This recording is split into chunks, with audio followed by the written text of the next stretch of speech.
Isang taon na puno ng misteryo at kaguluhan ang ipinagbabanta ni Baba Vanga. Kanyang mga hula ay nagdulot ng pagkabighani sa buong mundo at ang kanyang reputasyon bilang isang Nostradamus ng Balkans ay lalong lumakas sa bawat taon. Bagaman hindi lahat ng kanyang hula ay eksakto, marami sa kanyang sinabi ang nagkakatotoo. Nabulag siya sa murang edad dahil sa isang aksidente. At mula noon ay sinasabing nagkaroon siya ng kakayahang makakita ng mga bagay na hindi nakikita ng ordinaryong tao. Ang mga sumusunod na kilalang pangyayari ay nahulaan umano ni Baba Vanga, gaya ng pag-atake noong September 11, 2001 sa 9/11, ang pagkasawi ni Princess Diana, ang pagkakaroon ng unang African-American na presidente na si Barack Obama, at ang pagputok ng Chernobyl, at marami pang iba na tila naging makatotohan. Taon-taon ay may mga lumalabas na balita tungkol sa mga hula niya na tila umano naging totoo. Kaya naman sa videong ito ay ating aalamin ang 10 nakakatakot at nakakakilabot na prediksyon ni Baba Vanga sa taong 2026. Number 10. Pagkakaroon ng advanced weather manipulation. Prediction: the forces of nature will be controlled. Sinasabi raw ni Baba Vanga na ang panahon ay posibleng manipulahin ng tao. Gaya ng paglikha ng ulan, pagpapaulan ng niyebe, pagbuo ng bagyo, o pagkontrol sa tagtuyot. Sa panahon ngayon, hindi na ito malayong mangyari. May mga haka-haka na may ilang bansa na raw ang gumagamit ng teknolohiyang tulad ng cloud seeding, geoengineering, at mga proyekto gaya ng HAR na sinasabing may kakayahang baguhin ang mga atmospheric conditions. Hindi lang mga climate disasters gaya ng biglaang pagbaha, sobrang init o pagkatuyot sa mga pananim, kundi pati na rin geopolitical conflicts. Isipin mo paano kung isang bansa ang pagbintangan na sila ang may kagagawa ng isang malawakang bagyo o tagtuyot. Sa panahon ng matinding kompetisyon sa pandaigdigang kapangyarihan, ang kakayahang baguhin ang panahon ay pwedeng gawing sandata isang silent weapon na maaaring makapinsala sa ekonomiya, kalikasan at buhay ng milyon-milyong mga tao. Number 9. Pagkawala ng halaga ng pera paglipat sa digital currency. Prediction: money will lose its value and a new form will arise. Parang sinasabi niya na mawawala ang halaga ng physical money. Ngayong unti-unti nang pumapasok ang digital currency, crypto, at central bank digital currency, tila tumatama ang hula. Sabi ng ilang ekonomista, ang 2026 ay taon kung saan mas maraming bansa ang maglulunsad ng opisyal na digital currency. Pero kasabay nito, babala rin ito sa hacking, financial control, at surveillance. Number 8. Pag-atake sa Europa gamit ang bioweapon. Prediction: a big country will test biological weapons in Europe. Isang malupit na prediction na isang bansa raw ang mag-eeksperimento o gagamit ng biological weapon. Sa gitna ng geopolitical tension at paglabas ng mga classified documents tungkol sa lab leaks, may mga naniniwala na posibleng ito sa mga bansang may history ng biological research. Ito raw ay magdudulot ng panibagong panic at health crisis. Number 7. Pagkawala ng moralidad ng tao. Prediction: people will stop distinguishing good from evil. Ayon kay Baba Vanga, dumarating na ang panahon kung saan nawawala na ang moral compass ng sangkatauhan. Mapapansin ito sa social media, fake news, cancel culture, at desensitized na mga tao sa karahasan. Sa 2026, maaaring tumaas pa ang mga issues sa mental health, identity crisis, at mga extreme ideology. Number 6. Paglitaw ng bagong energy source mula sa kalikasan. Prediction: a new energy source will be discovered in nature. May mga scientists na nagtuturo sa nuclear fusion, zero-point energy, or hydrogen-based fuels. Kung mangyari ito sa 2026, ito ang maaaring maging energy revolution na papalit sa fossil fuels. Positibo ito, pero babala rin pag-aagawan ito ng mga makapangyarihang bansa. Number 5. Global water shortage. Prediction: water will become more precious than gold. Ayon umano sa hula ni Baba Vanga, pagsapit ng taong 2026, posibleng danasin ng mundo ang isang matinding kakulangan sa malinis na tubig. Sa kasalukuyang datos mula sa United Nations, tinatayang bilyon-bilyong tao na ang wala pa ring access sa ligtas na inuming tubig, at kung magpapatuloy ang ganitong trend, baka nga tama si Vanga, baka dumating ang panahon na mas mahal pa ang tubig kaysa sa ginto. Ang kakulangan sa tubig ay hindi lang simpleng inconvenience. Maaari itong magdulot ng malawakang krisis, posibleng magkaroon ng mass migration, kung saan ang mga tao ay mapipilitang lumikas mula sa mga tuyot at tigang na lugar. Maaari ring magdulot ito ng gulo at kaguluhan sa mga bansang mag-aagawan sa natitirang supply ng tubig. At syempre, apektado rin ang agrikultura na magtutulak sa pagtaas ng presyo ng pagkain at iba pang pangunahing bilihin. Sa kasalukuyang data ng United Nations, bilyon-bilyong tao ang kulang sa malinis na tubig. Maaring magsanhi ito ng migration, conflict at pagtaas ng presyo sa pagkain at kalakal. Number 4, pagkakaroon ng space disaster o asteroid threat. Prediction, a celestial body will threaten the Earth. Tila may babala siya ukol sa isang malaking space object na magiging banta sa mundo. May mga report mula sa NASA na patuloy ang monitoring sa mga near-Earth objects. Habang maliit ang tsansa, sinasabing ang 2026 ay posibleng magdala ng surprise cosmic event.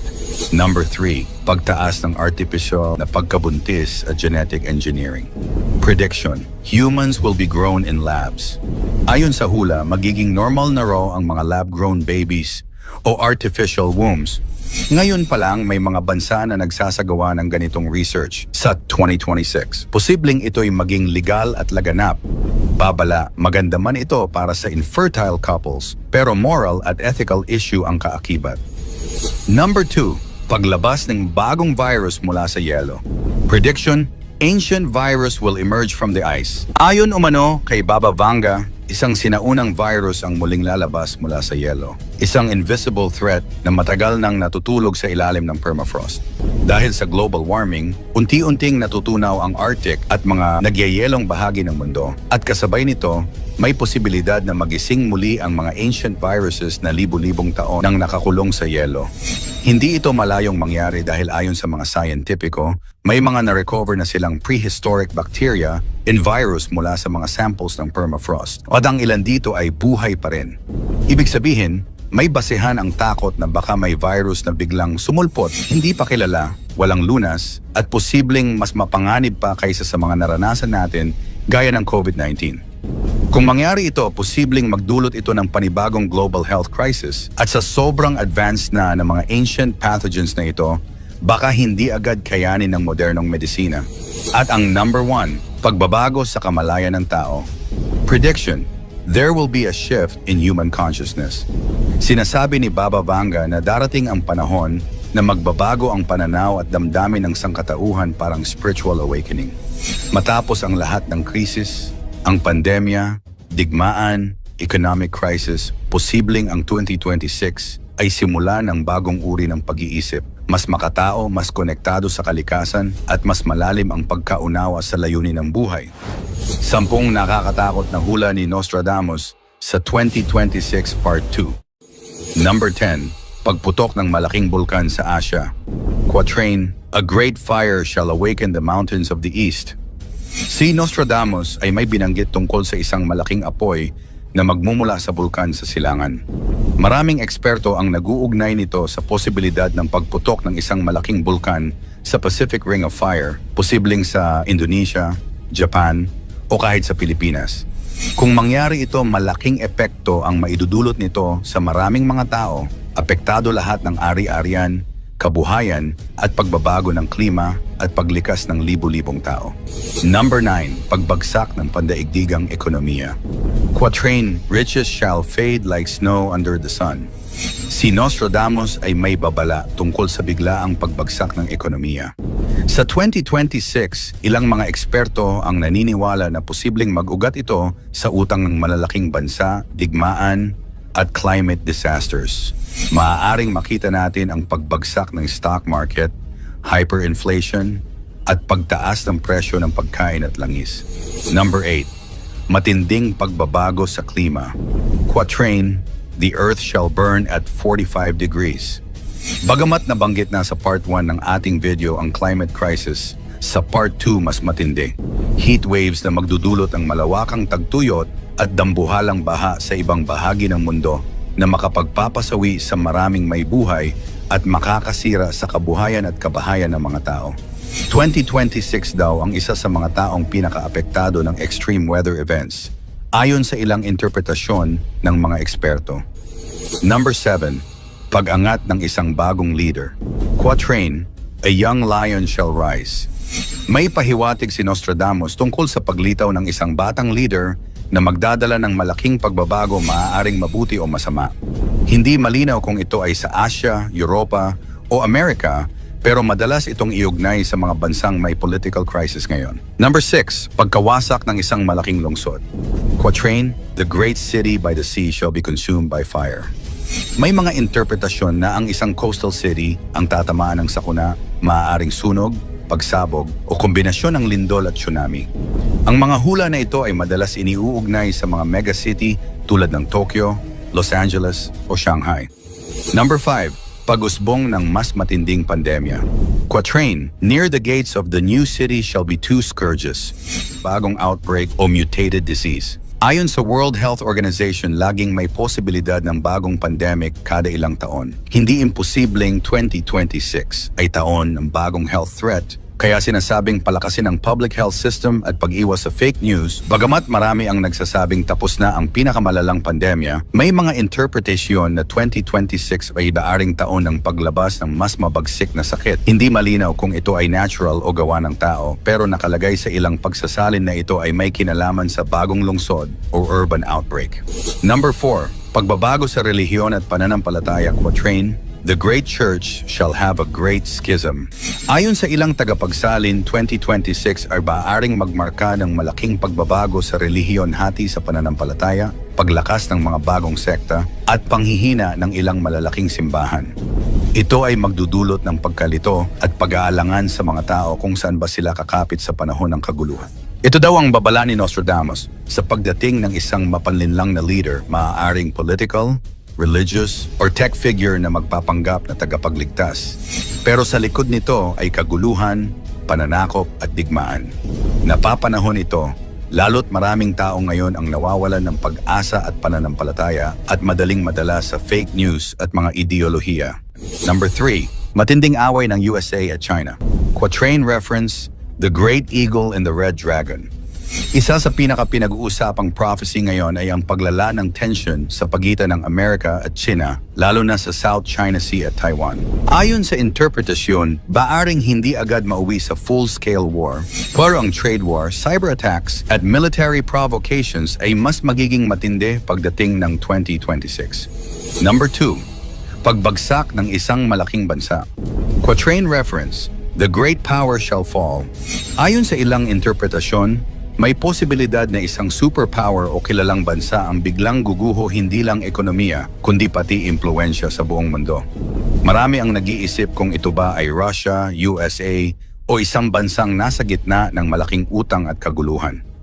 Impact nito, kapag bumagsak ang isang higanting bansa, mahihila pababa ang maraming ekonomiya, posibleng magkaroon ng chain reaction sa merkado at seguridad.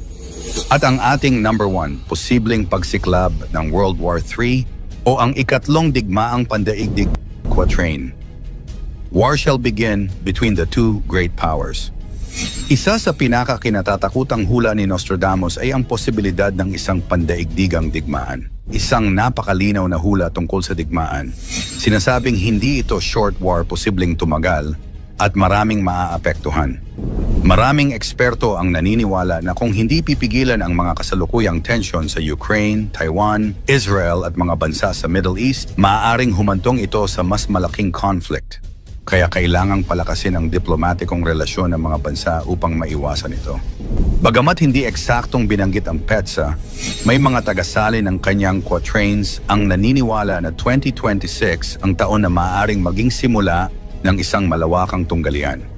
Dito binabanggit ang dalawang malalaking kapangyarihan na magbabanggaan na madalas iniuugnay sa tensyon sa silangan, USA versus China o Russia versus NATO.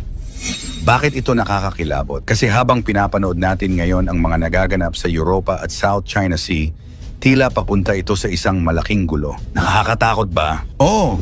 Pero tandaan, mga hula ito, hindi pa ito nagaganap at wala pang tiyak na ebidensya na mangyayari talaga.